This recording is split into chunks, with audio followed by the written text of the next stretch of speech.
Florida, Ottawa, Atlanta. Wonderful. It's good to have everybody. And Englewood, hi Ed, I'm glad you can hear us. Long Island, good. That's great. So keep letting us know where you're from. I'm going to start and just welcome everybody today. And my name is Susan Lust, and I'm the director of the Parkinson's Wellness Project. Who are we? We're a nonprofit organization that we're here and we're committed to bringing you education and awareness to people with Parkinson's and their families and friends. Believe it or not, this is our 9th webinar. Why are we so motivated to bring you these webinars? Because of you, because of all the people that are here today. We are getting comments that are just totally inspiring us to do more and to give back to our community. Now you can read all the testimonials on our page. I'm not going to go into that now, but how do we find our star-studded cast and our cast of talented professionals? Well, we have a terrific Parkinson's Wellness Project research team that is out there searching and interviewing the pros, all the professionals and clinicians in the PD field. And we do speak to a lot of people. But I must say, our am I on here? Let's see. Our sponsors, we want to bring up that card. I want to tell you about our sponsors because a lot of the sponsors here introduced me to a lot of fantastic doctors, a lot of clinicians, and they, one speaker leads us to the next. So we're grateful to have our sponsors and we want to thank them today. They are AbbVie, Acadia, Accorda, Adamas, Amneal. Now, I don't know why they all start with A, but a lot of our sponsors start with A. Now, I want you to notice the links. Does everybody see their cards on the screen? Their links will take you to their website where you can learn more about their products, their medications. And I also want to thank Kaiwo Kirin, Medtronic, Synovian, and Supernus. Now, what we're doing, we're also starting something called Pipeline Tuesday Talk Series, where each Zoom meeting we spend an hour getting acquainted with new doctors and medications. So join us this Tuesday, March 9th at 6:30 and learn about what Accorda has to offer us. Now, I'd like to introduce you to our moderator for today's program by our good friend and advisor. We met him today from Dr. Rizak, and you might have seen him on our 18 webinar last November. Dr. Michael Mercury is coming to us from Chicago. He is a clinical neuropsychologist from Northwestern Medicine Regional Medical Group and Director of Psychology. He is the former Douglas L. Johnson Endowed Chair in Neurosciences. Dr. Mercury specializes in memory and the cognitive aspects of movement disorders and dementias.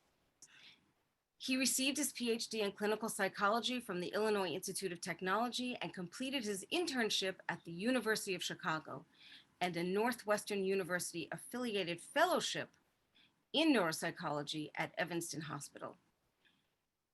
Dr. Mercury holds the academic position of health system clinician at Northwestern's Feinberg School of Medicine and previously held an academic appointment at the University of Chicago Pritzker School of Medicine. We are lucky to have you here today, Dr. Mercury. And you know, I am very, very grateful that Dr. Rizak introduced us to you. So please enjoy the program. Thank you so much, Susan. Thank you for your introduction. And it's my pleasure to introduce Vega Brisman, and she's with the Michael J. Fox Foundation. She joined them in March of 2019, and as Associate Director Advancement, Vega develops and implements strategies to engage the broader community in a mission to speed a cure, helping ensure that the foundation raises sufficient dollars to fund its ambitious research agenda. And she's got a wonderful background for this. She graduated from Thomas Edison State University with a bachelor's in education. And it's always been my experience that people with a background in education have such a gift for explaining things in an understandable way. Because sometimes when we're dealing with medicine and science, it can just look really, really like Greek.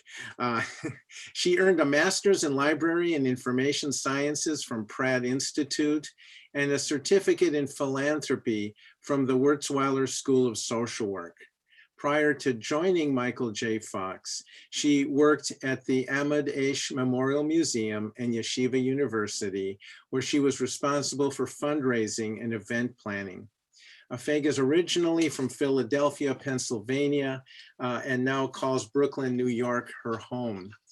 So, Fega, I'd like us to start with one of those difficult concepts, and that is alpha-synuclein. We all hear about alpha-synuclein, and just to give some background to our audience about it, there was some hint of something going on at the beginning of the 20th century when they found something in the neurons, in the brain nerve cells, something that didn't seem like it should belong there.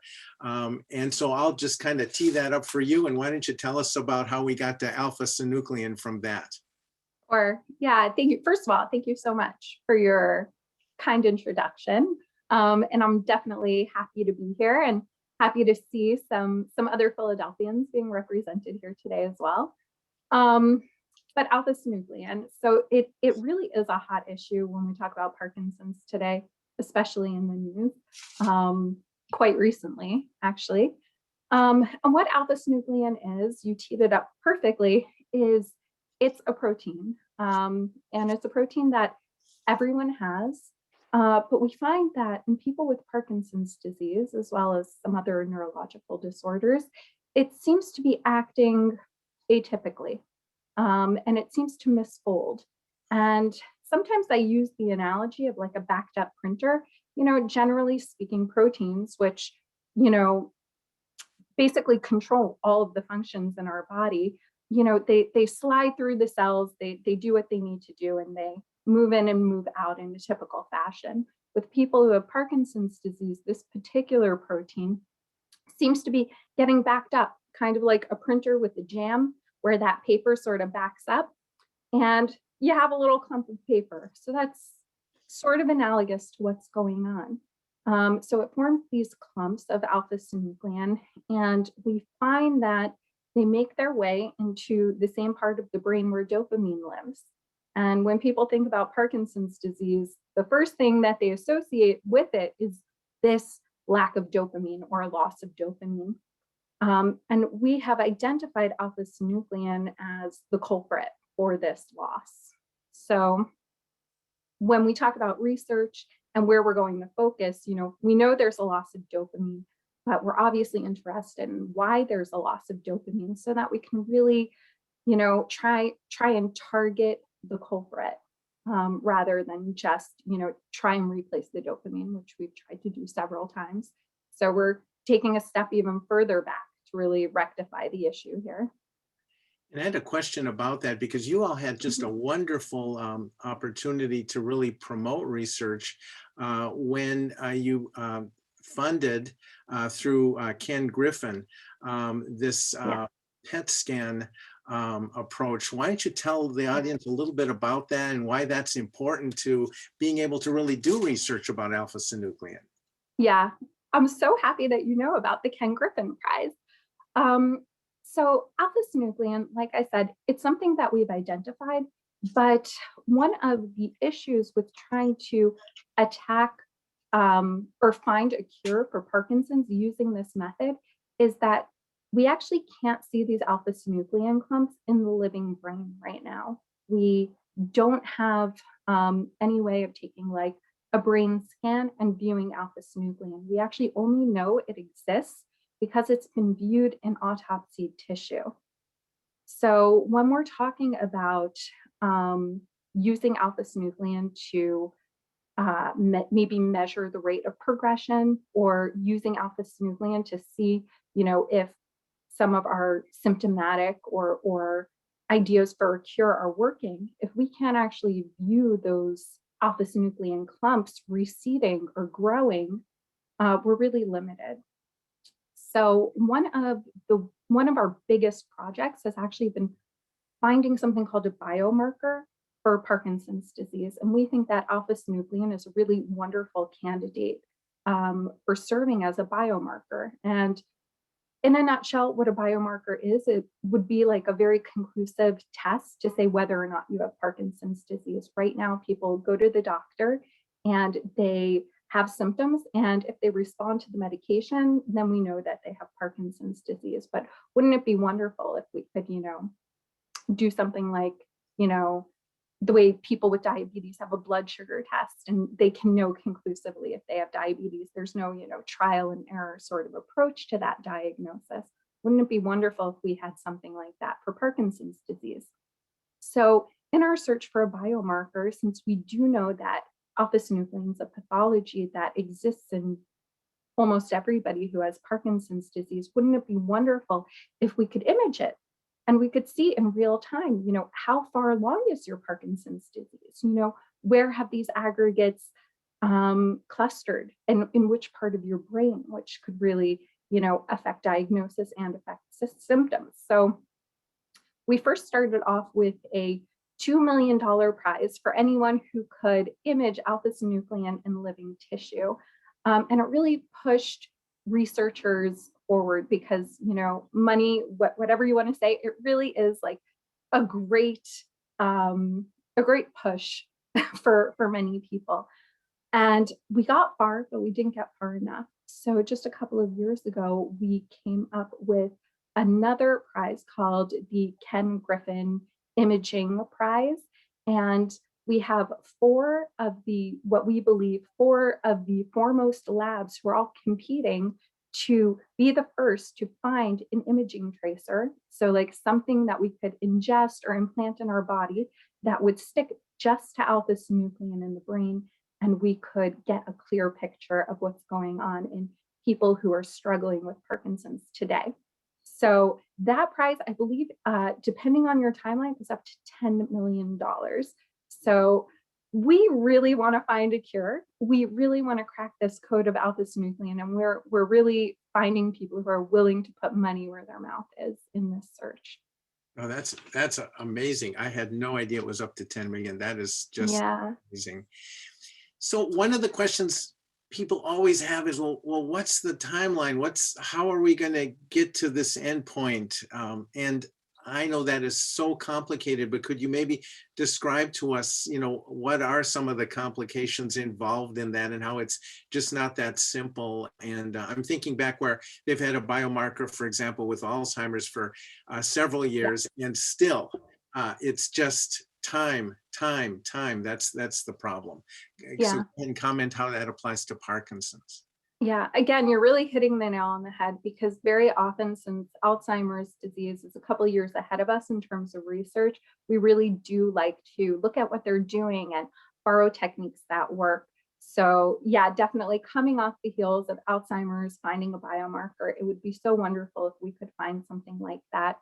And when we're talking about timelines, that is exactly as you said, it's really challenging. So what I like to do to sort of give people an idea of what we're talking about when we talk about a timeline for a cure, or even for like a symptomatic treatment, is just look at what's typical for something to, pass FDA approval, or something to go through all of the rigors of clinical trials.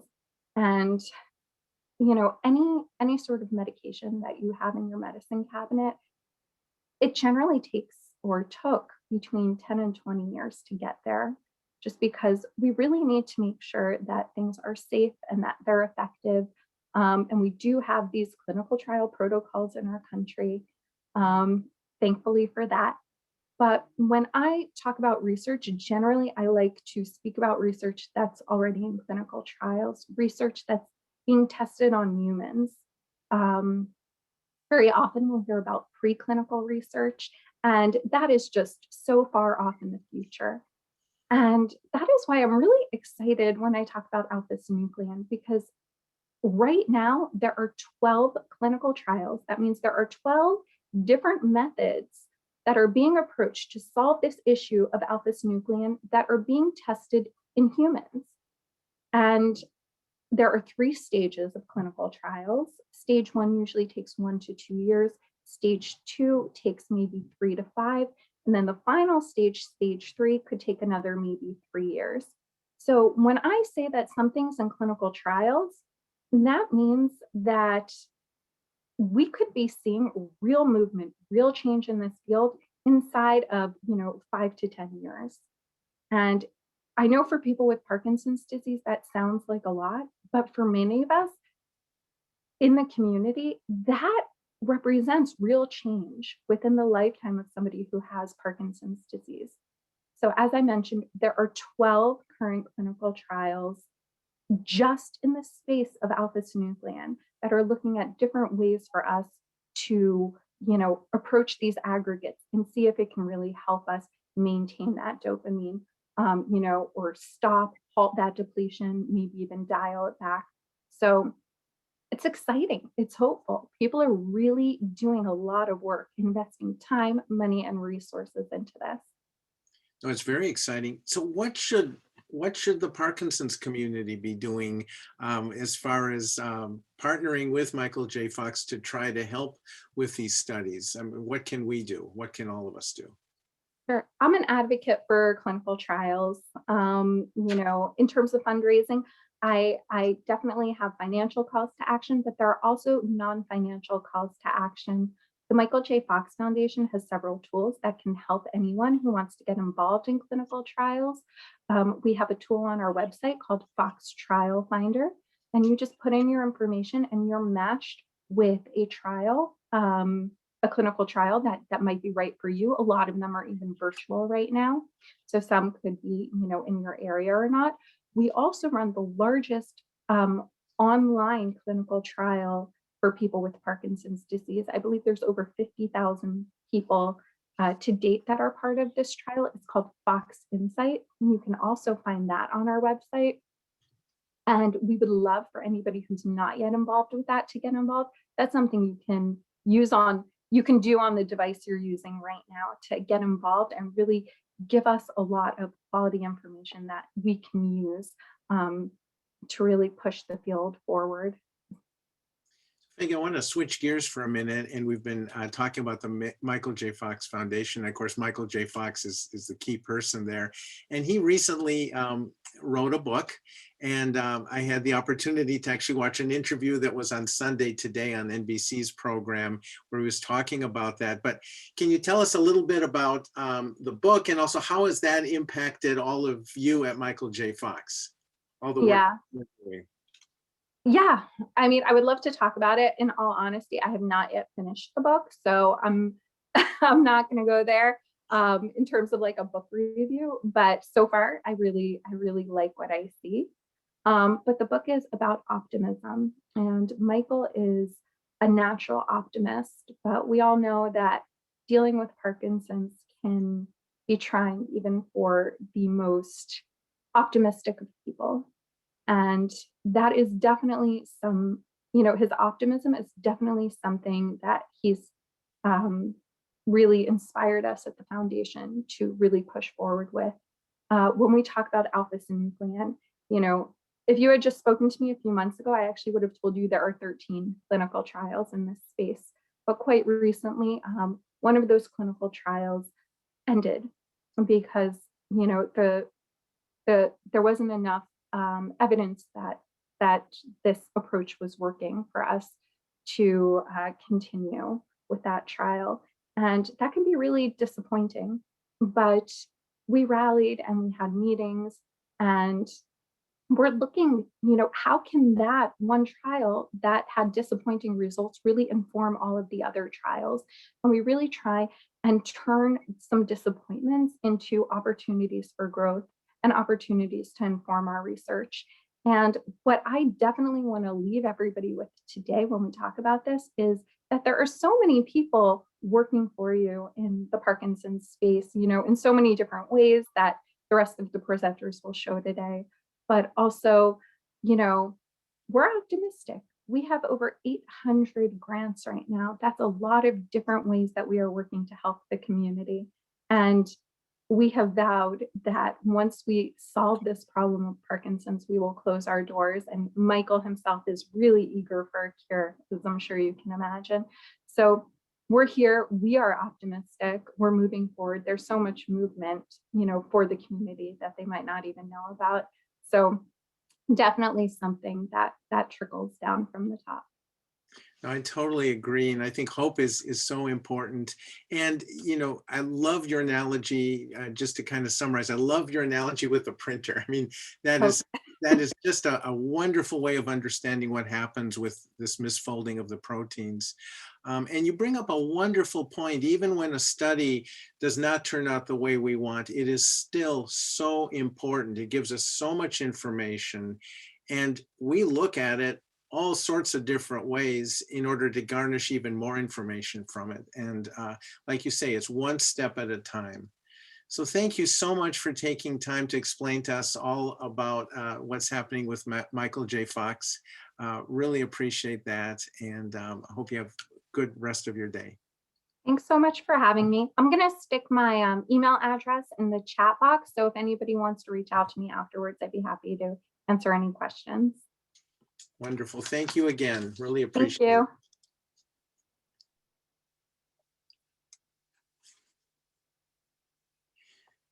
So our next guest, we have Saba Shahid, who's the founder of Creative Neurology.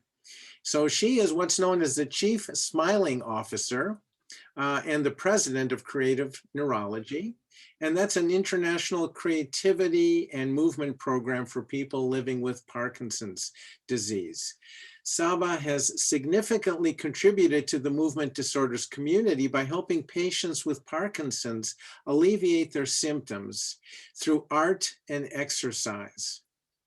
In a short amount of time, she's developed Smile Through Art, a program that's become an international offering that provides programming to hundreds of people living with Parkinson's, which instills hope back into their lives and teaches those with Parkinson's to learn to live better with their symptoms instead of feeling burdened by them.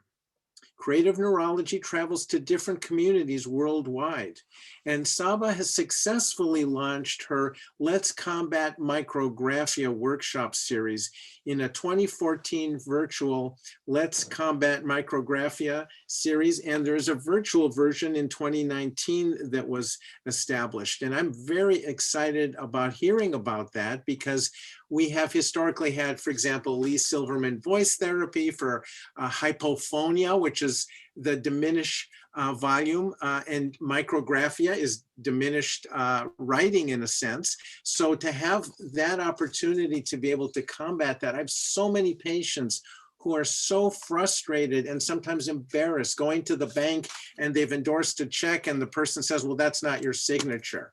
And that's just adding insult to injury. So I'm looking forward on what she's going to tell us about that. She's also published 4 interactive workbooks to help improve micrographia, which again is small handwriting. The Let's Combat Micrographia program is the only research-based program in the world that is proven to help handwriting in as little as 6 weeks. So just like LSVT, there's research behind that, and that's what's really important. Little background, Saba has a bachelor's in biology and a master's in biomedical science from Quinnipiac University. She currently serves on the board of DopaFit Parkinson's Movement Center and the American Parkinson's Disease Association in Massachusetts. She has created strategic partnerships with hospitals and pharmaceuticals that all join in her mission to spread smiles.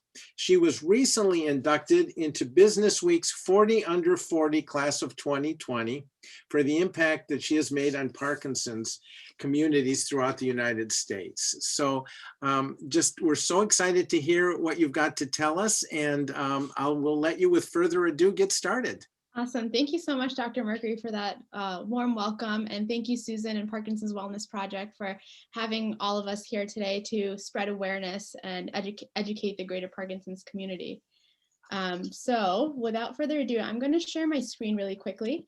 I do have a short presentation. It helps kind of facilitate the discussion here. So as Dr. Mercury mentioned, we are Creative Neurology. Formerly, we were known as the Art Cart. We're an internationally acclaimed program for people living with Parkinson's disease. Our two signature programs, our mission is very simple. It's to ignite creativity to provide solutions to improving symptoms found in Parkinson's disease today. And so we have two programs, Smile Through Art and Let's Combat Micrographia. In both of these programs, we've created a curriculum, a research-based curriculum that is proven to help improve certain symptoms of Parkinson's, whether it be fine motor skills, whether it be rigidity in hands, whether it be micrographia. And so the focus of today's discussion is going to be around our Let's Combat Micrographia program. I'm going to be telling you a little bit about micrographia, what it is, and we'll be going through some different ways that you all can start improving micrographia. So to give you a little bit of history, back in 2014, we saw that there was a great need for the Parkinson's community to have some type of education, some type of resource around this symptom. There is absolutely nothing out there. And so what we did was we put together a bunch of focus groups throughout the state of Massachusetts and started researching what works, what doesn't work when it comes to micrographia. After 2 years of doing research and doing these focus groups, we were able to figure out, okay, these are the different techniques, these are the different methodologies that we need to employ to start helping people learn to rewrite again. And so after 2 years, we published our first interactive workbook titled Let's Combat Micrographia. While that was published, we continued to do additional research. Our patient population expanded, we had more of an audience. And so 2 years later, our work was then recognized by the United States National Institute of Health, National Libraries of Medicine, as the only research-based solution available to those living with Parkinson's on a worldwide basis. So then they provided us with funding to now put together our 4 years of research. And back in 2019, we then published our second edition of our Let's Combat Micrographia workbook. We also have a completely autonomous program where people from anywhere, living anywhere on the world, can create an account and start taking our course through a virtual autonomous platform. Back in 2020, we then published our second edition book in Spanish. As many of you are aware, Parkinson's, people of Hispanic descent, Spanish-speaking descent, are being diagnosed more and more with Parkinson's, and so we wanted to provide them with a solution as well. 2020, we also published our journal, and we also just recently released a micrographia notebook. And so as you see, we have lots of evidence behind our programming, but we're also constantly releasing more and more materials, more and more resources for the Parkinson's community to allow them to continue working with this symptom. So currently our programming is found in 5 different continents. As of today, we have 156 active students that are enrolled in our programming. This is both our virtual and in person. So I want to now switch the conversation a little bit and go into what micrographia actually is. So micrographia, micro means small, right? And graphia means writing. So micrographia is small, slanted, illegible handwriting. It is a prodromal symptom. And what that means is that it occurs early on in one's diagnosis, but people don't necessarily learn about it until later on in their progression. I can't emphasize how many people that we work with that did not even know that micrographia was a symptom. So it's very interesting. And so one of our main goals is also to just educate about this symptom, to provide resources for communities that are dealing with Parkinson's, for movement disorder specialists, neurologists, so they have a direction to point their patients.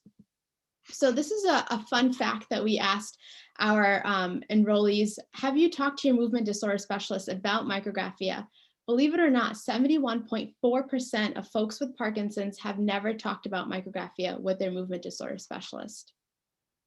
Another interesting fact here, 100% of folks said that they knew how to combat and manage their micrographia today after completing our course than when they first enrolled.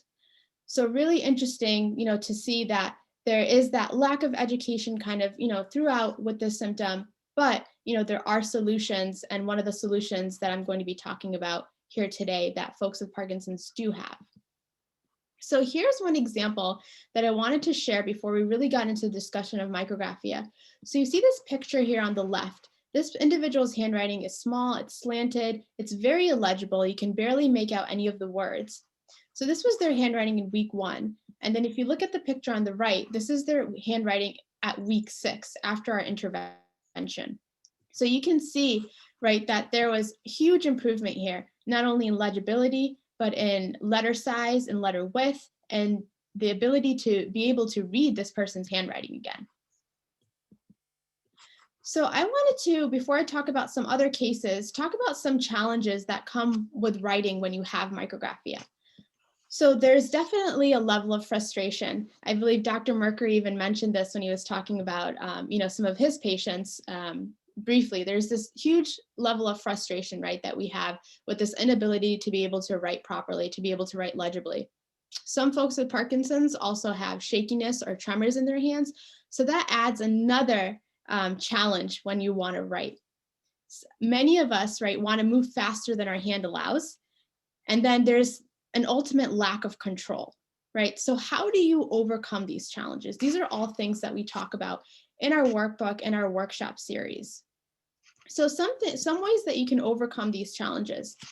So anytime you feel frustrated, right, whether if it's with writing or whether it's with any activity or exercise you're doing, it's always best to take a step back, to take a deep breath and start again, right? When we have a more positive mindset, when we sit down with a positive attitude, the chances of us performing better and doing better are much more higher than if we go through with an activity with a frustrated, tense attitude. So it's a great way to release some of that stress if you just take a deep breath in and release it out and reattack what you're looking at again.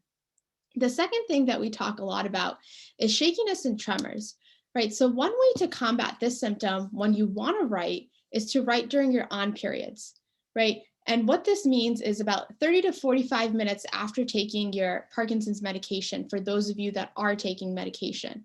And so this is extremely important because when you are on your on periods, you're able to work better with your symptoms, right? Your symptoms are less present. And so the act of handwriting becomes easier when you are in your on periods. It allows you to sit there, focus, and not be worried about your other symptoms that may be impacting you, that may be causing some of those frustrations we talked about. The next thing that I want to mention here, all of us, Parkinson's or no Parkinson's, we all have this desire to move faster, right? We live in this world that just is always thinking about the next task at hand instead of focusing on what's in front of us. So one very important topic that we go through in our workbook and our workshops is this ability to slow down and this ability to have patience, right? When we have patience, when we accept the fact that we have micrographia and we're going to do something to change it, right? And we acknowledge that, we're able to do that much better and we're able to see results faster. And then this idea of having lack of control, right? So we teach you how to have control again. We teach you how to feel confident with your hands, feel confident with your posture, feel confident with picking up a skinny pen or pencil to write with. So we teach all of these different things. And it's really a progression when you think about micrographia and you think about handwriting. So one thing that I love to compare handwriting to and this act of, reversing micrographia is it's very similar to exercising, right? So if we all think about the first time we went to the gym or got on a treadmill or did anything and we hadn't worked out, let's say in months and months, the first time you get on, you're like, man, why did I decide to do this? Why am I doing this to myself? But then week 1 goes by, you're feeling a little bit better. Week 2 goes by, you're feeling great. Week 3 goes by, you're at your peak, right? And then you decide to take 2 weeks off again. And then you go back, week 7 and you're back at square one. And that's exactly how micrographia is, right? So the more you practice, the better you're going to get, the better your handwriting will be, the more legible it will be. However, if you decide to take an extended break, right, you're going to see that your handwriting has regressed.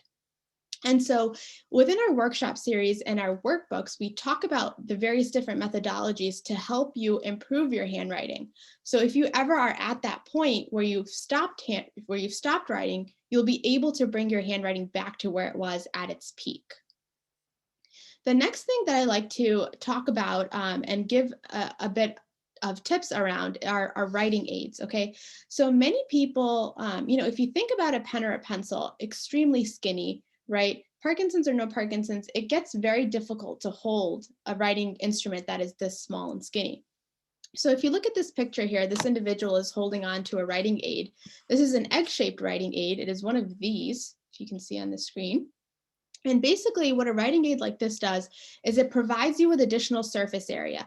That additional surface area now gives you that confidence, allows you to build confidence in picking up that pen or pencil with, with confidence and with the ability to be able to write. Writing aids also provide, increased comfort. You're not fighting with wrapping your fingers around something very small. And then writing aids also, become a part of the writing process. Right. So you'll see when you start using something like this, it becomes easier. You feel more comfortable. And that's really what writing is all about, right? Every single person's writing style, writing instrument choice is very different, right? What might work for me might not work for Dr. Mercury, right? And so on and so forth. So it's very important to always figure out what works best for you. And that's, again, another topic that we go through in an intense way. And we work with several different writing aids. We're actually working on right now to create a specific writing aid for micrography and Parkinson's based off of the research that we've done. And so writing aids are very, very beneficial and definitely something that folks with Parkinson's should try. Again, it might not work for you, but if it does, it will be something that you're able to use and you feel more comfortable and confident with. So this is a quote that I really like to share. The Let's Combat Micrographia workshop series not only improved my handwriting, but due to the strength I gained in my hands, I am now able to start playing piano again.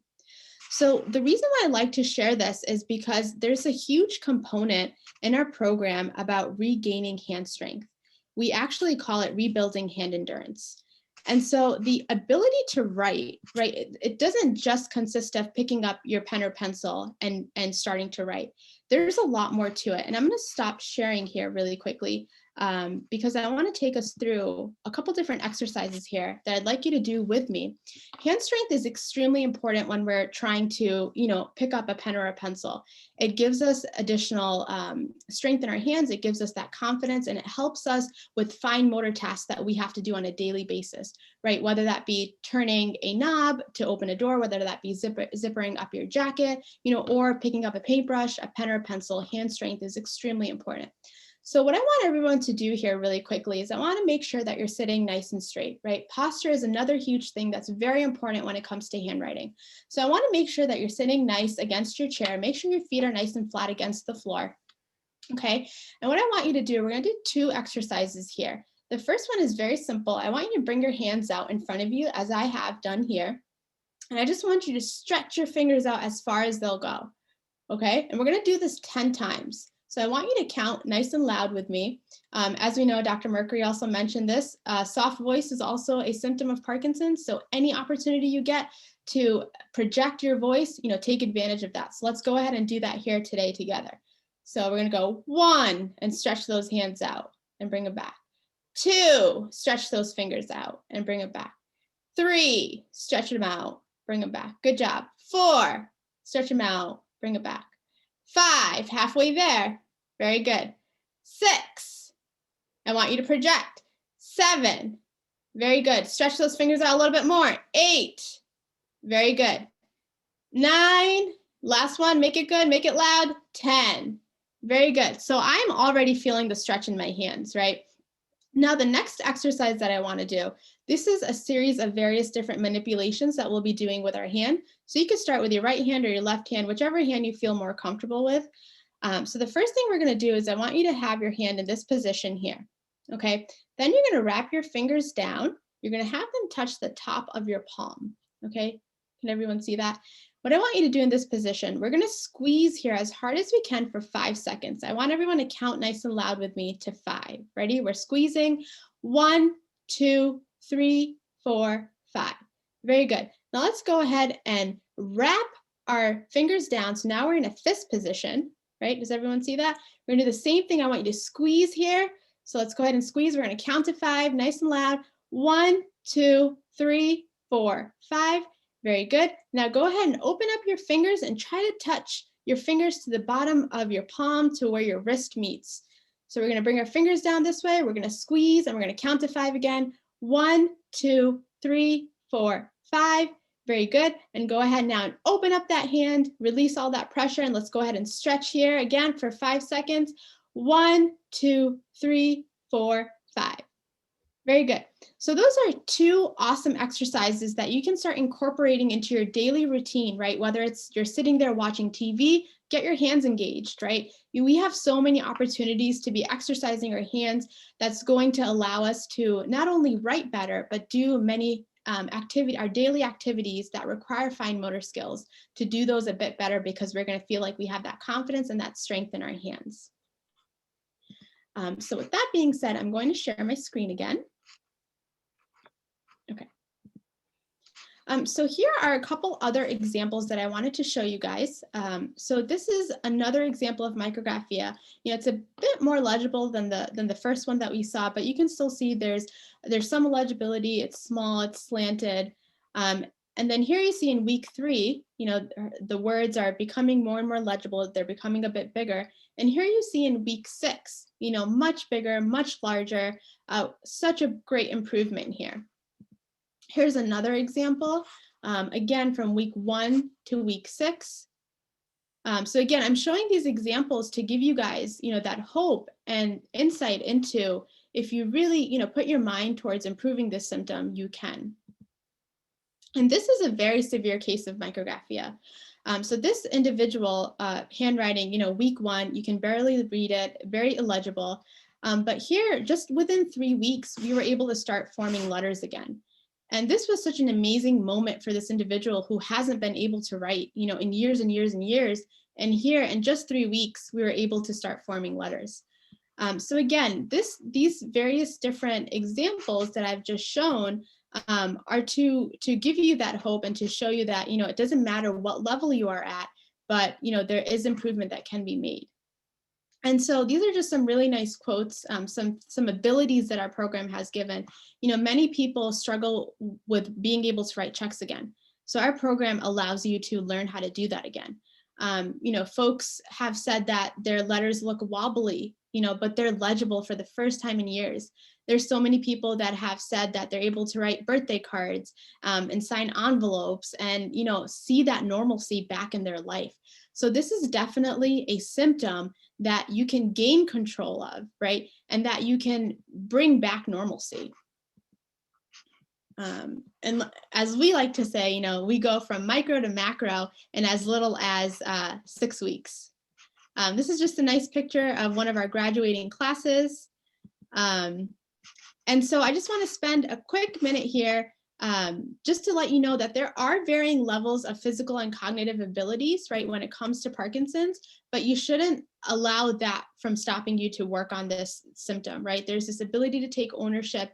There's this ability for improvement. And with our community-oriented approach, we're able to see improvements in as little as 3 to 6 weeks, regardless of what level your micrographia is at. And so just real quickly here, these are our 5 published resources we have now. This is our first edition workbook. Our second edition workbook is over 60 pages of methodology and things that you can be doing.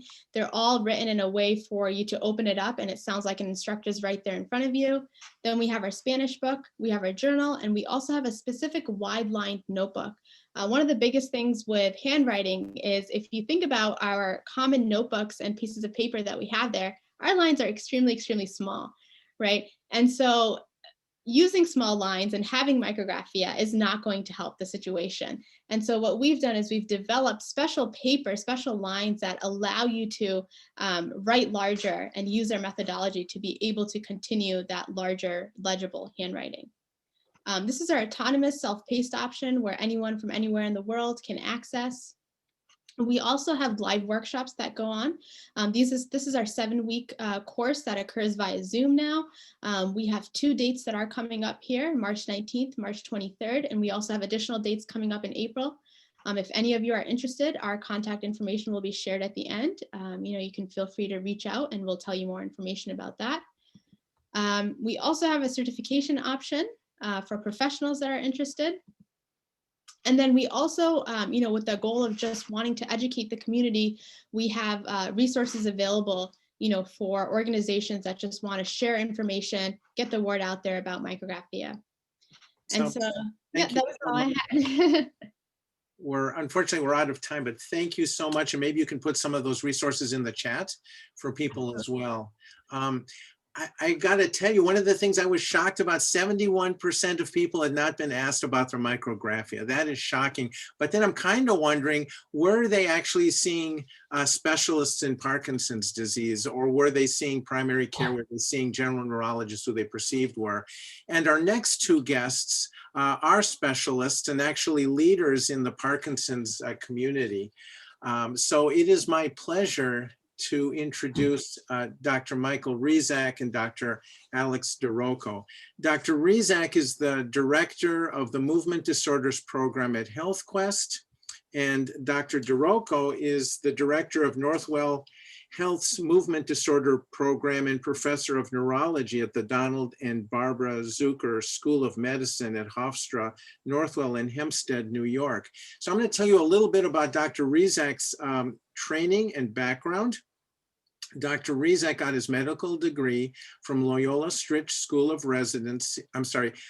of Medicine here in Chicago, and he did residencies in neurology and movement disorders at Rush Presbyterian St. Luke's Medical Center and Yale University School of Medicine. Dr. Rizak also has a master's in psychology from Bradley University and a PhD in brain anatomy with a fellowship in the visual system neurophysiology from the University of Illinois Medical Center. He actually also has got a master's in bioethics. Really education has been a really important part of his life. A physician, a researcher, and teacher, he was the Distinguished Physician Endowed Chair of the Parkinson's Disease Research Society, Northwestern Medicine, before joining HealthQuest. He served for many years as Section Chief of Neurosciences at Northwestern Medicine, Central DuPage Hospital in Winfield, Illinois. And he has held assistant professorships in neurology at Northwestern University and Yale University. Dr. Rizak's broad research interests include medical and surgical treatments for Parkinson's disease, symptom management, and quality of life for Parkinson's patients, deep brain stimulation applications and techniques, and bioethics. Now I want to tell you a little bit about Dr. DeRocco, another leader in the medical community. First of all, Dr. DeRocco got his medical degree from the Università di Genova with internships at Brookdale Hospital Medical Center, followed by his residency and fellowship at Mount Sinai Hospital and Medical Center.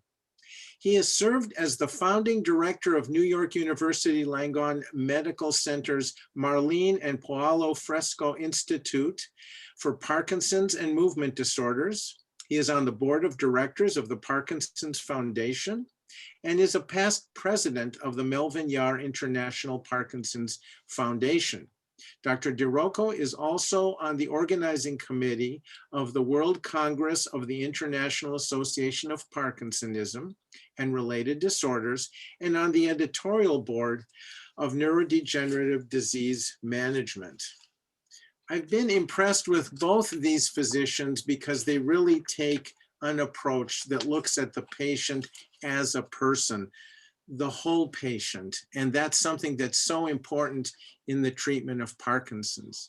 So now we're going to ask both physicians some questions in order to really benefit from their experience and their wonderful training.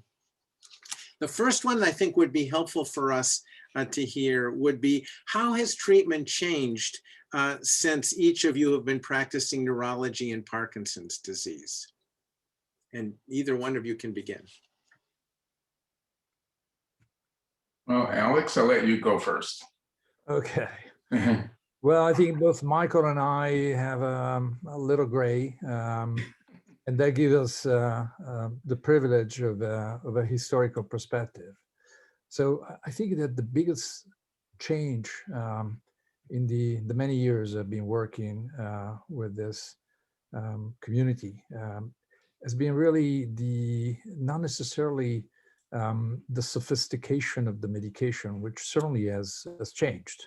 Although there are not been major breakthroughs, but certainly we use medication in different ways. We now have surgical interventions. We certainly have many more ways to deal with the disease.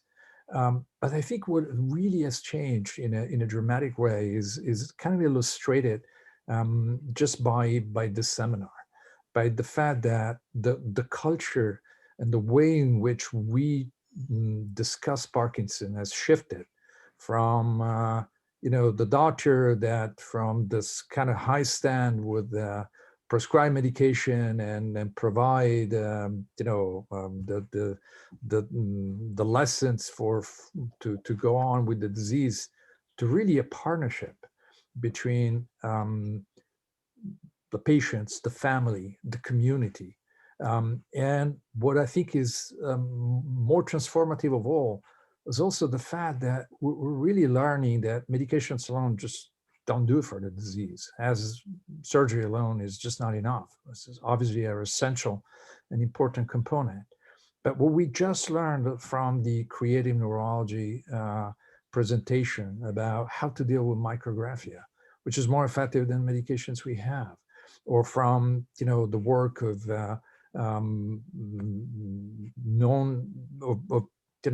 dance therapists, art therapists, music therapists, and people really bring that awareness of the body and of the function into the transformation imposed by Parkinson. And I think this has really been the biggest transformation with the sense of partnership that we're working together into the development of a well-being. Thank you, Dr. Rizak. Yeah, I mean, I of course agree with everything Alex has said. I think the other things that have changed from my point of view is the fact that it is a partnership. It's a consensus between the physician, the patient, and the family. And the family has to be very involved as well, because Parkinson's does not just affect that patient. I always tell patients, I can give you medicine, I can give you pills and things. That's about 50% of the battle. The other 50% is what you do for yourself. And we know exercise has been proven now that exercise may help slow the progression down by increasing nerve growth factor, by resprouting damaged dopamine neurons. And I think it really is a partnership. And I really push patients to exercise within their limits and to actually help take some control of their disease. We also understand now, compared to when I started, that these symptoms are very wide-ranging, and it isn't just tremor or movement, it's emotions, it's constipation, it's autonomic blood pressure things, and we have to pay attention to all of those things. It's a wide-ranging, potentially wide-ranging illness that we have to pay attention to. There's treatments for a lot of the problems that we see with Parkinson's if we know about them, and communication and transparency is so important with our patients, and we can't be rushed. And I think that's the patients with Parkinson's need a little time. They need confidence. They need to know that we're empathetic, that we care, or we do. That's been our life's work. And I think that's the big change. And the non-motor and motor features are important. And I think what Dr. Mercury had said about hope, coming from the research that's coming out, and the advancements that have been made in Parkinson's disease have been really amazing, between the surgical treatments, the focused ultrasound, the new medications, but it still depends on our patients taking charge of their own illness and getting into the Susan Lust's, exercise programs and communicating with the doctors when there's a problem so that we can help patients. I think availability of the physicians to be supporting the patients for many, many years of functioning is a critical factor in long-term success and happiness for our patients. I'm going to stop there. I think both of you bring up an interesting point. You're both specialists, and Dr. Rizak, like you were just saying, it takes extra time. There's the motor, there's the non-motor. So I want you both to comment on, we have, in some cases, primary care physicians, in other cases, general neurologists, good physicians who are taking care of people with Parkinson's disease. And yet there are these special needs that they might not be as aware of. Can you both comment a little bit about what do you see as the role of primary care? What do you see as the role of the general neurologist in the treatment of Parkinson's disease? And Dr. DeRocco, do you want to start, or Dr. Rizak, whoever wants to begin? It's up to you, Michael. All right, maybe we'll start with Dr. Rizak this time. Oh, okay. Well, I think this concept of team approach, having a team that really takes care of every Parkinson patient is critical. I mean, as you mentioned, there are so many facets and so many things that can come up with Parkinson's disease that we need our experts. And certainly we need a primary care doctor who can look at the big picture, make sure blood sugars are intact, make sure that the thyroid is intact, because any abnormality in a patient can exacerbate or make the symptoms worse. And I always say, this analogy may not be purely accurate, but I tell my patients, you're like the space shuttle. Your Parkinson's is, if one screw is loose in the space shuttle, we may have a problem. And so we want to make sure that in the Parkinson's patient, all systems are go, that homeostasis, the metabolic status of a patient is normalized. And because those things can throw the Parkinson's symptoms off. And it's not uncommon for people to blame Parkinson's for everything. And in fact, it's not true. So we need our experts. We need our GI doctors for constipation, endocrinologists for our thyroid problems, and our primary care doctors are partners in the care of our patients. And I could go on, but I know Alex probably has more to add. Well, yeah, I certainly agree. I think that partnership and being part of a team, a care team that includes the primary care and the other professionals who work, whether it's a physical therapist or other healthcare specialists or wellness specialists, is essential. One of the issues is also the availability of movement disorder specialists. So certainly this is a real challenge. And sometimes, I speak with colleagues, we all have long waiting lists, not because we don't love to, engage with patients, but they're just really few movement disorder specialists in relationship to the general population. And if you happen not to live in Chicago or in New York City or but you live, in a more rural area of the country, the closest movement disorder specialist may be several hundred miles away. Part of this, interestingly, has been transformed during this COVID era by the fact that now there is telemedicine. And so we have become available to discuss the cases with patients or colleagues or primary care physicians who are in remote parts of the country or in other countries. But I think that that aside, that concept of partnership and that sense that it's important that we work together is key. And one question that oftentimes I hear is like, doctor, would you get offended if I talk to my doctor about your recommendations, or do I keep it secret? And truly, I think most physicians love the fact that there is a dialogue, and that there is another set of eyes that can help navigate the spaceship, this delicate spaceship that Michael was referring to. Thank you. I want to ask you both now. So here's the challenge. On the one hand, we're talking about collaboration with the patient. And so we're telling patients, take more control of your life. And sometimes, though, we're also saying, if it's that difficult and frustrating, maybe it's better to delegate it. And then that's where a spouse or a caregiver gets involved as well. If you can comment a little bit about how do we, on the one hand, empower patients, but at the same time, help them kind of navigate some of the limitations that can occur with Parkinson's. And I'll have Dr. DeRocco start with that answer, please. Well, I think you highlight the polarity of the challenge in people's life. So, of course, a task may become difficult, and it's tempting to either stop doing that task or ask for help. On the other hand, we know the biology.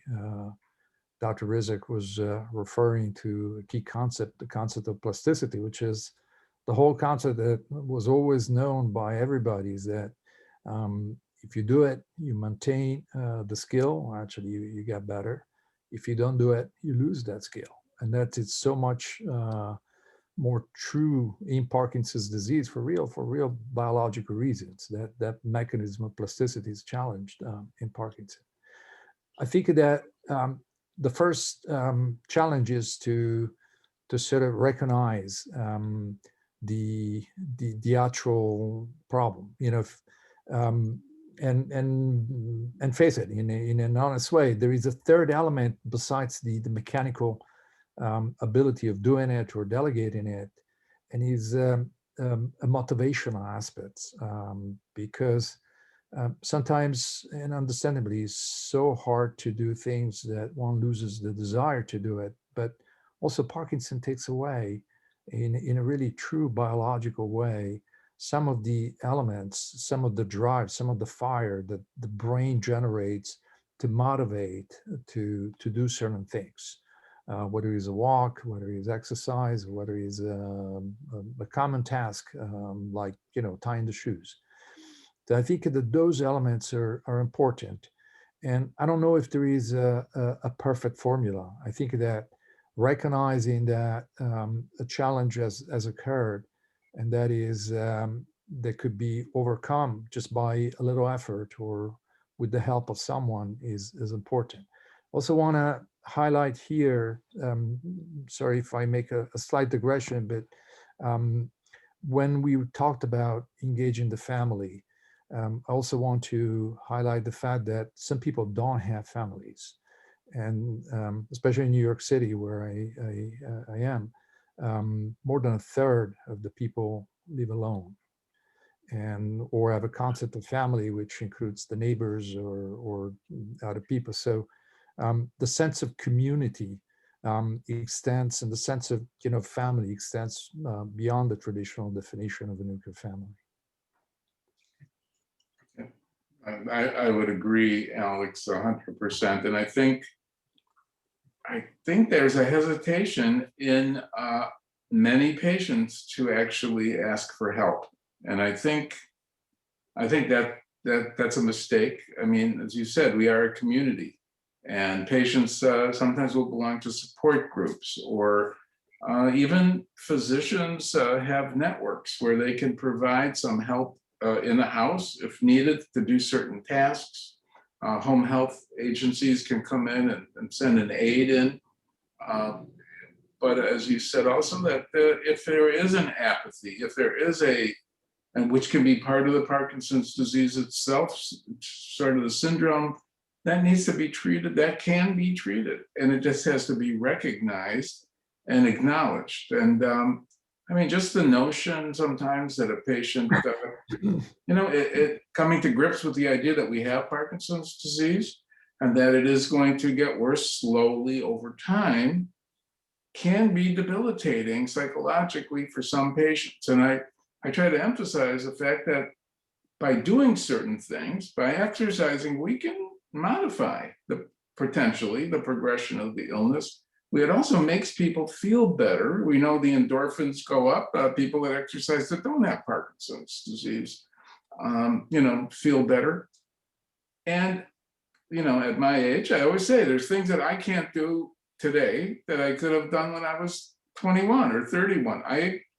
That's okay. There's still many things that we can do to enjoy life, to make ourselves better, to enhance our community. We got to look at the positives. We got to look at the glass as 3/4 full, not a quarter empty or half empty. I think easy to say, but it is true. It is absolutely true for most people that there is a lot that they can contribute and do for themselves.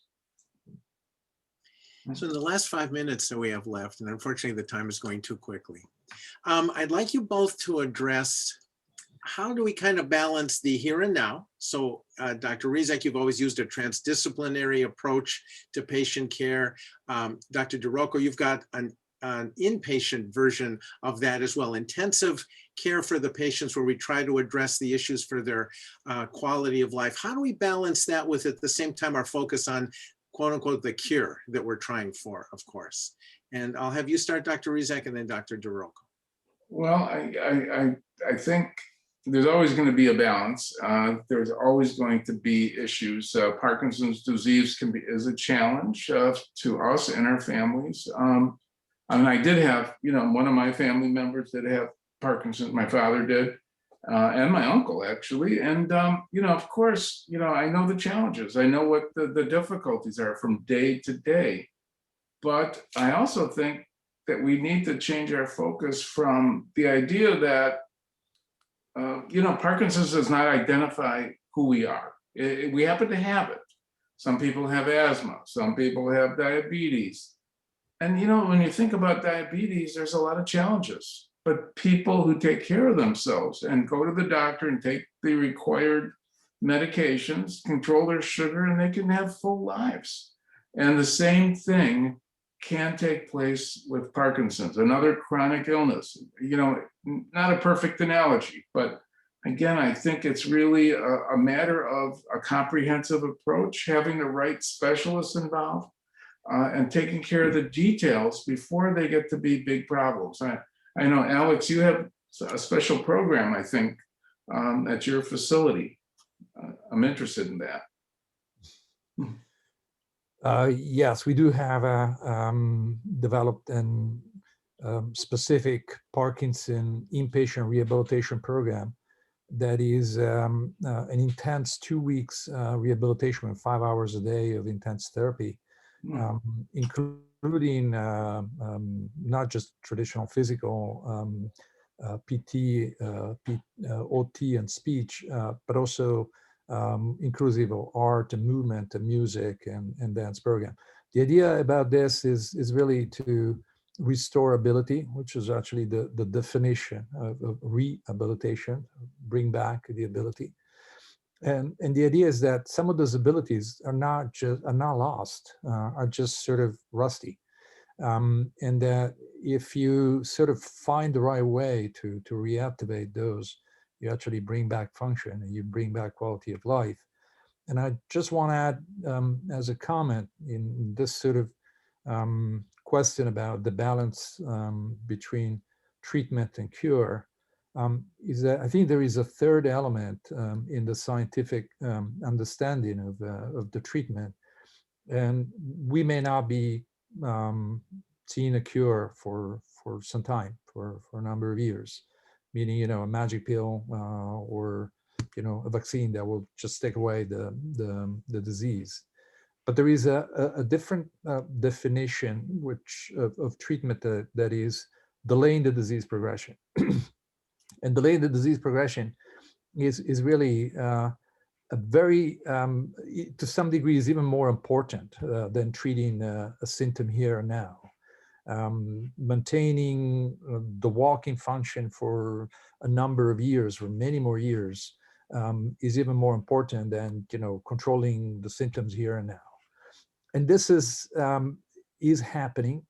And as Michael was pointing out, one of the biggest sort of transformation, not just in the care, not just in feeling better, is that we know that exercise is a way to trigger those mechanisms of neuronal plasticity and to generate even compensatory networks in the brain that have been either lost or no longer functioning properly.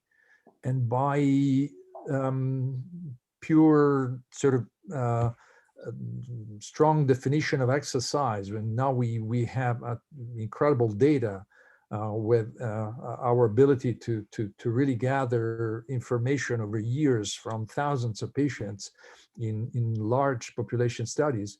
And we know that people who exercise on a regular basis, day after day after day, have a much slower rate of progression. And this is an important and not necessarily a cure, but something that is closer to a cure. Now, we started this discussion also with the studies with the Michael J. Fox presentation. A lot of those studies are just about this. How do we delay the disease progression? If even after developing Parkinson, we can mitigate the progression of the disease and make it remain mild for many years and maintain function for many years, then of course there's always an unwelcome guest, but the quality of life can be preserved, and it's a goal that is already within our hands. Yeah, I would just add that in addition, when we start slowing the disease or disease modification, you're also going to be taking less medicine and potentially have less side effects to the medicine, which we know can be common. So I'm 100% in agreement with Alex, and I applaud you for having that program at your facility. It's great. Well, it's been an honor to hear both of you with your expertise and your passion for helping the community with Parkinson's disease. Thank you, Dr. Rizak. Thank you, Dr. DiRocco.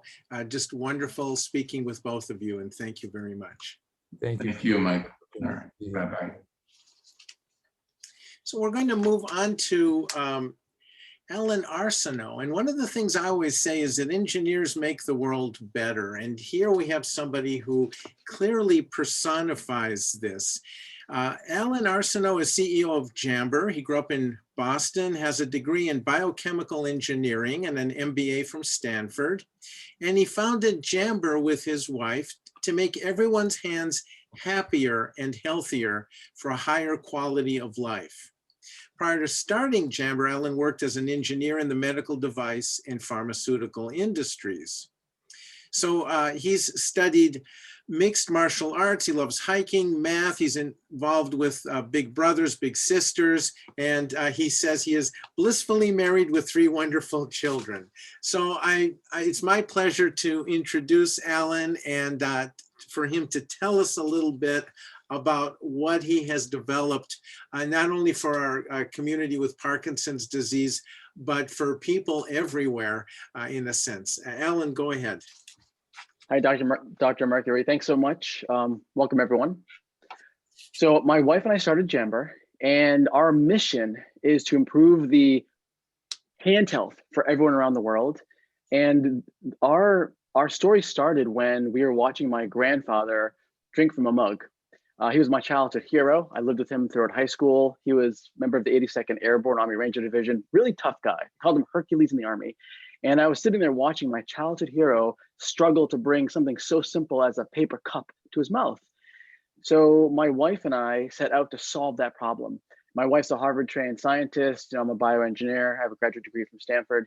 We've both worked in healthcare, pharmaceutical and medical devices here and in Europe. We wanted to solve the problem. And so we set out to start Jamber to improve hand health. And we do that in 2 ways.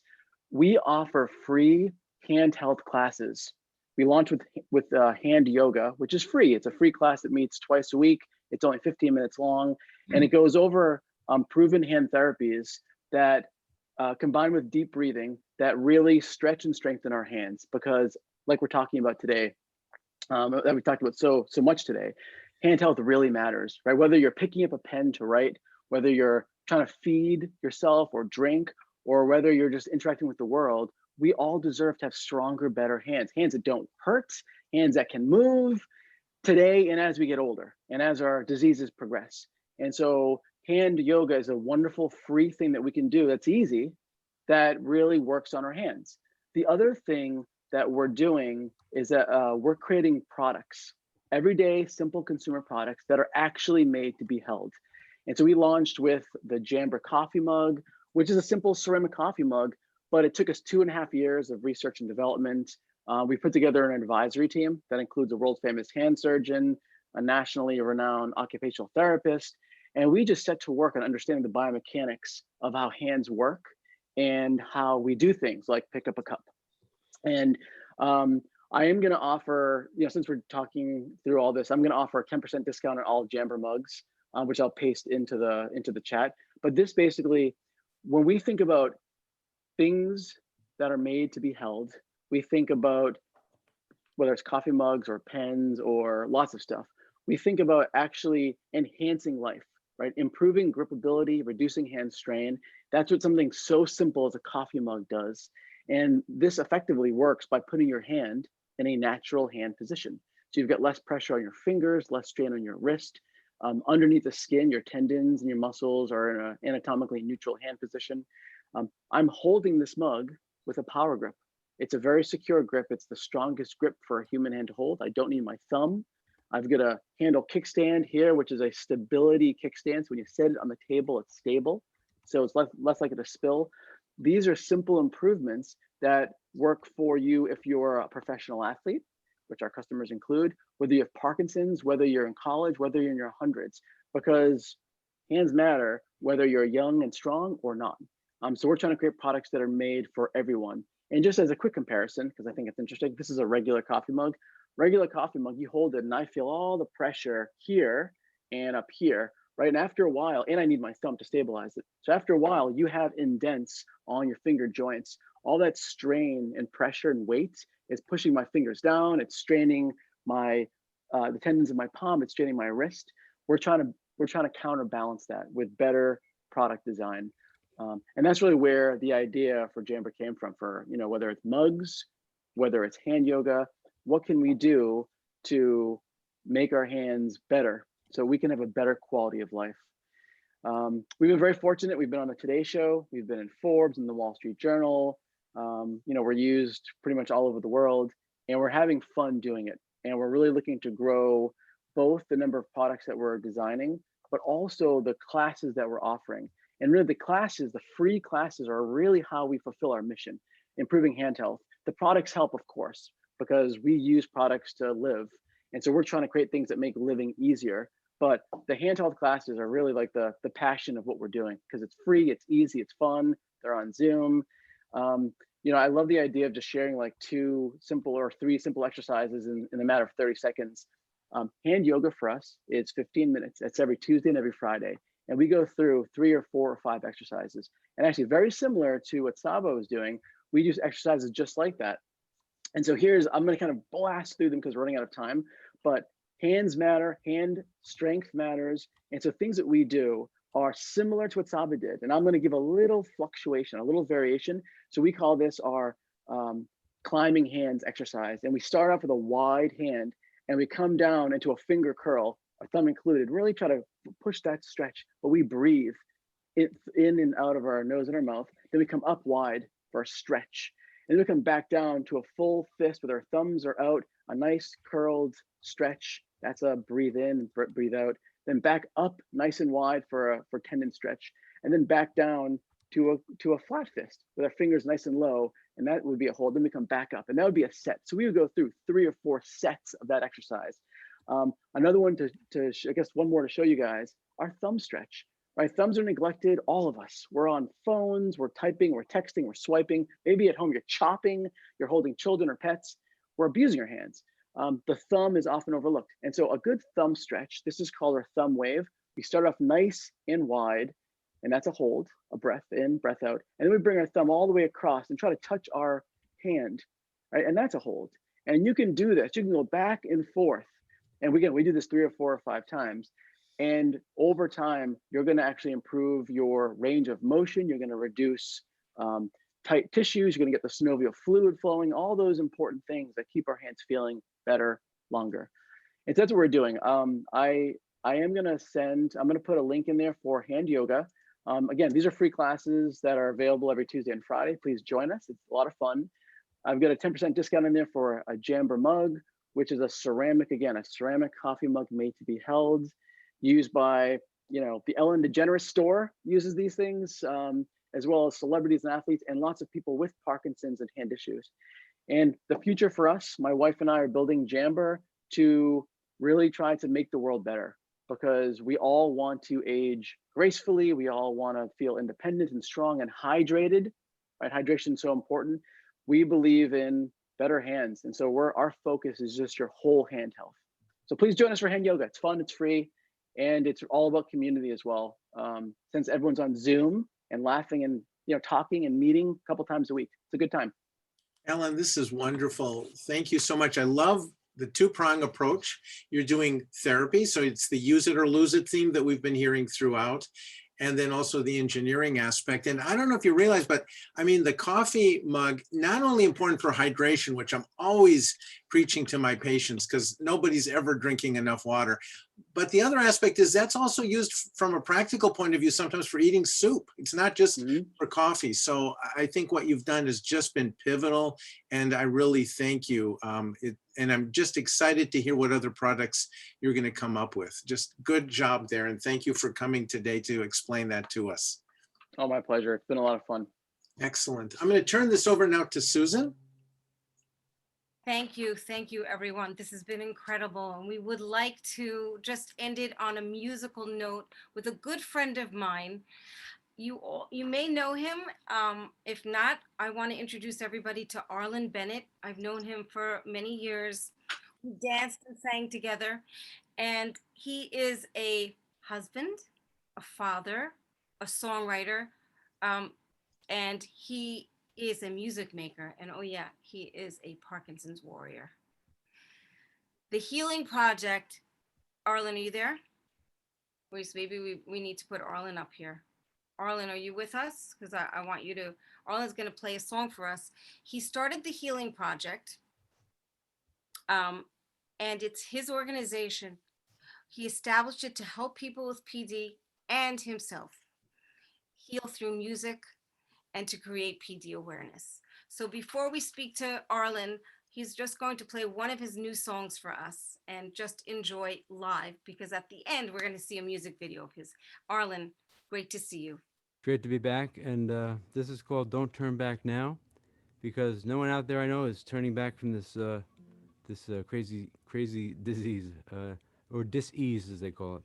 So this is called "Don't Turn Back Now," and that's the message I share with everybody. Patient, otherwise warrior.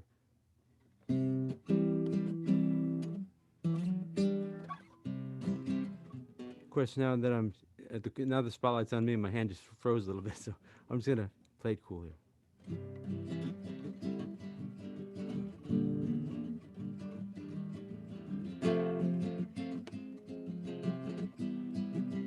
Here we go. Reach inside your mind, find the dream you thought about for a long, long time, and climb the mountain that you always said you would, the one you always said you could. Reach inside your pocket, find the change you said that you'd always make, and take the chances that you've been afraid to take. Fear will be your worst mistake. Don't turn back now. Don't turn back now. Dreams are there for the making. Don't turn back now. Don't turn back now. Stars are there for the taking. If you can see through the clouds now, reach inside your heart. Find the peace you lost when it broke apart. and start to play the games that children often do. There's still a child in you. Don't turn back now. Don't turn back now. Dreams are there for the making. Don't turn back now. Don't turn back now. Stars are there for the taking. If you can see through the clouds.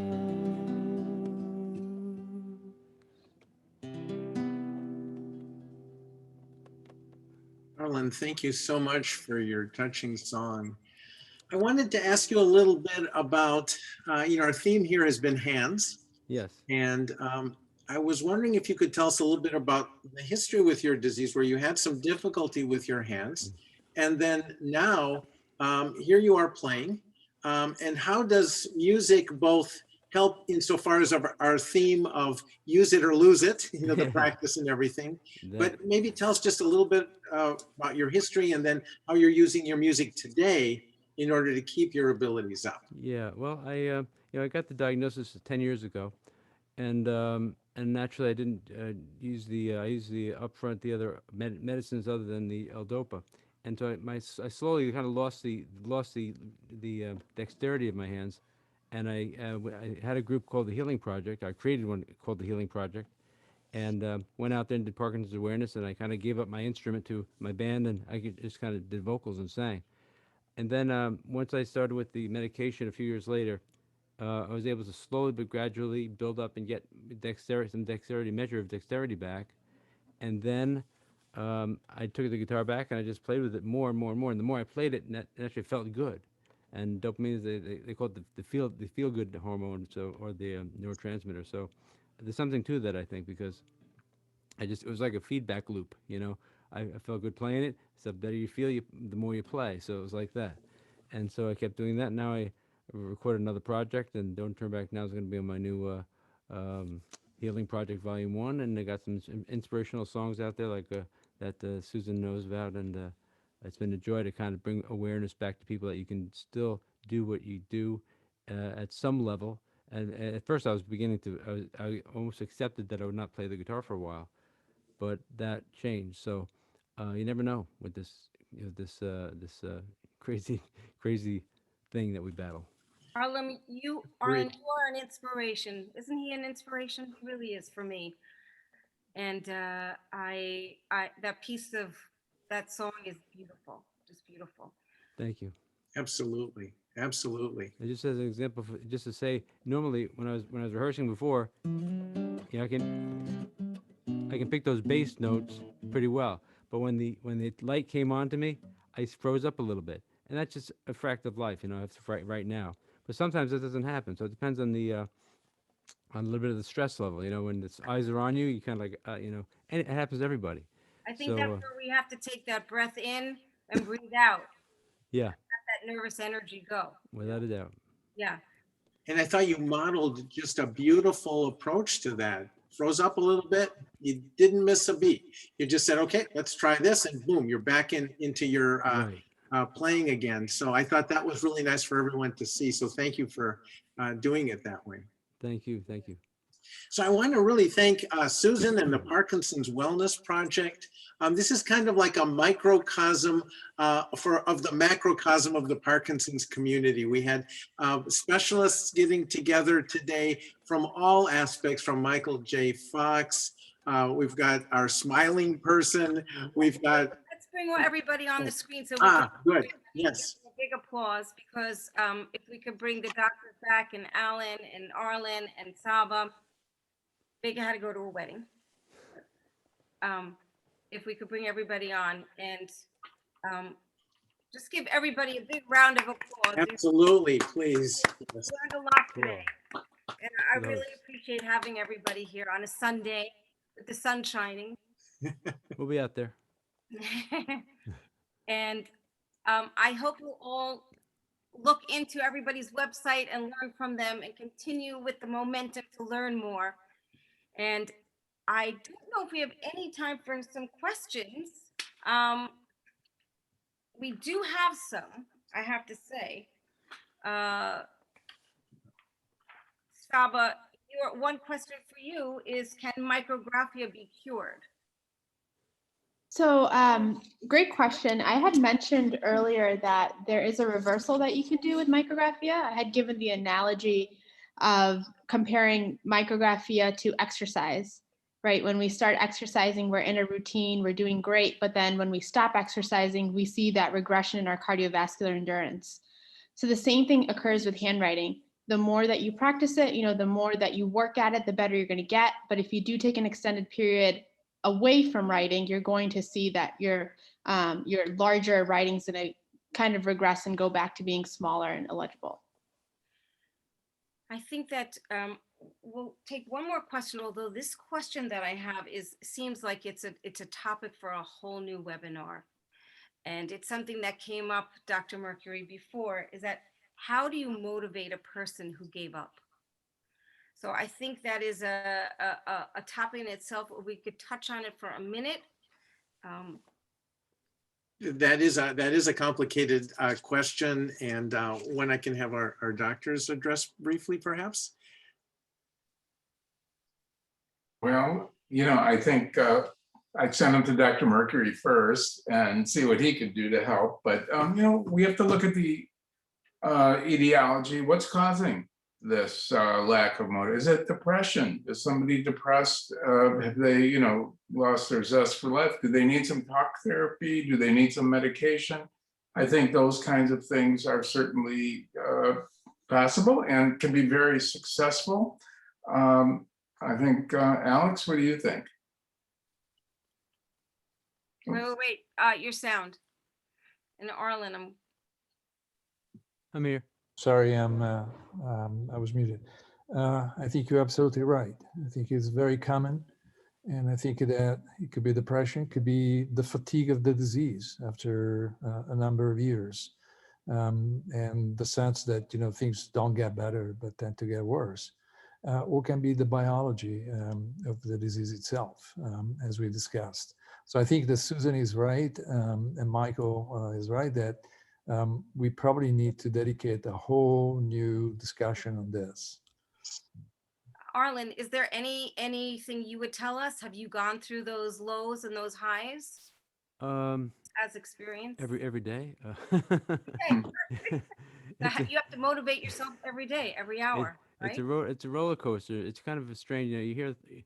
I came into the diagnosis with a layman's knowledge of dopamine. Maybe I heard of the word dopamine once in my life. And now I know all about it. But they call it the motivational hormone, or neurotransmitter. But I have no problem with motivation. I don't. It's something else. It's stress based, or it's something. They say PD is not the same for any two people. And it's very true, because with me, never unmotivated. I'm willing to strive, but there are other things to get in the way. So sometimes the basement's just a little cold, like now. Yeah. Well, thank you, everybody. We're going to put a poll up so everybody can fill in the poll. There's going to be a survey afterwards, and I wish you'd stick around to watch Arlen's video, The World of Possibilities. Because it is. Because it is. Right? Well said. Thank you, everybody. A big round of applause. Thank you. Thank you. Dr. Thank you, Susan. Alan, Thanks, Dr. everybody. You were terrific. Thank you, Susan. That was great.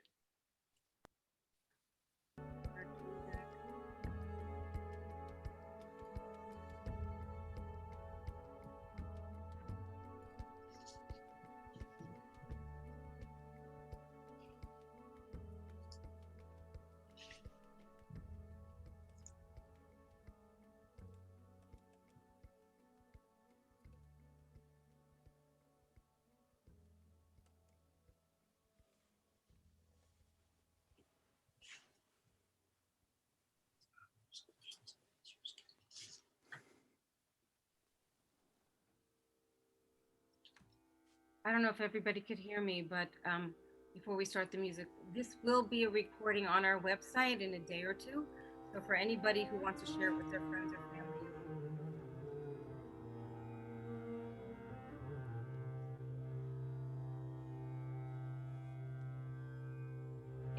World of Possibility by Arlen Bennett.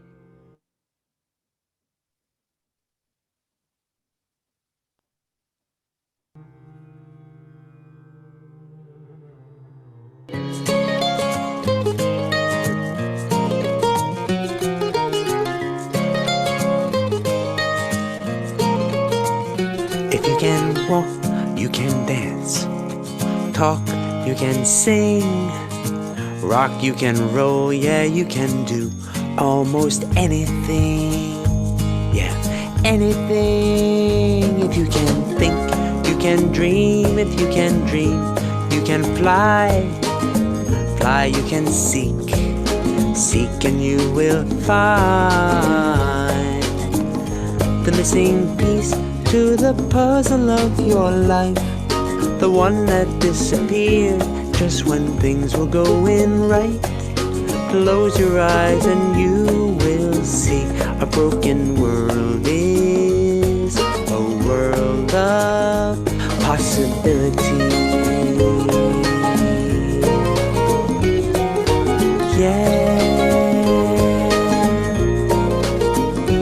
possibility.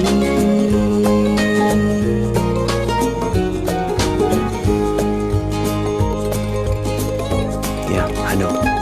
You've been dealt a cruel hand by the master croupier.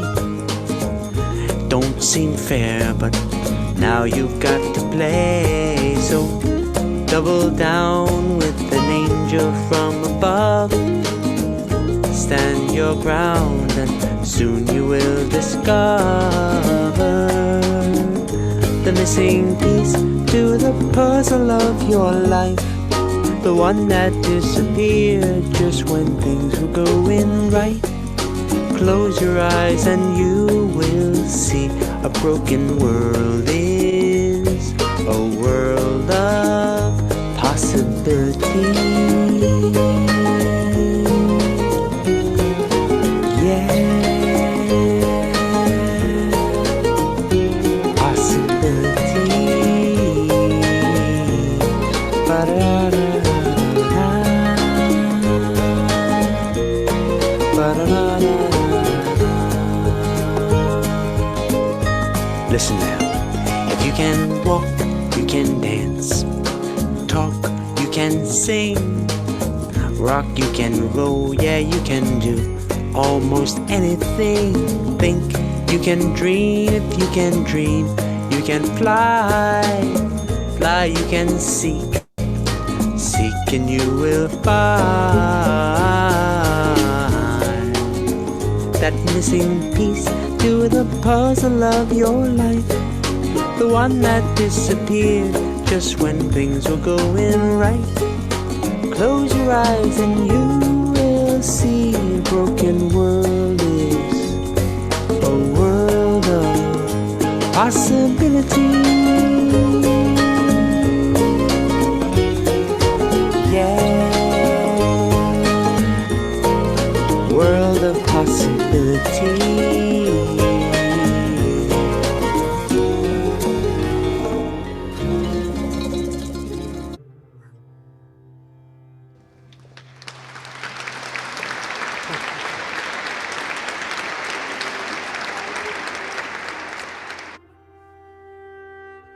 Thank you to all our sponsors today.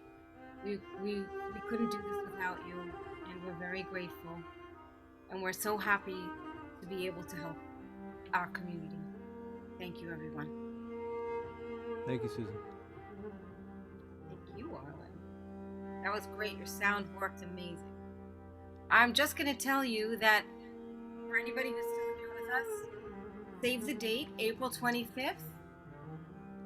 We will be with Dr. DeRocco in Northwell Health learning all about his rehab program. So I hope you'll all join us. And Dr. DeRocco, we have a lot to talk about, and we will. Looking forward.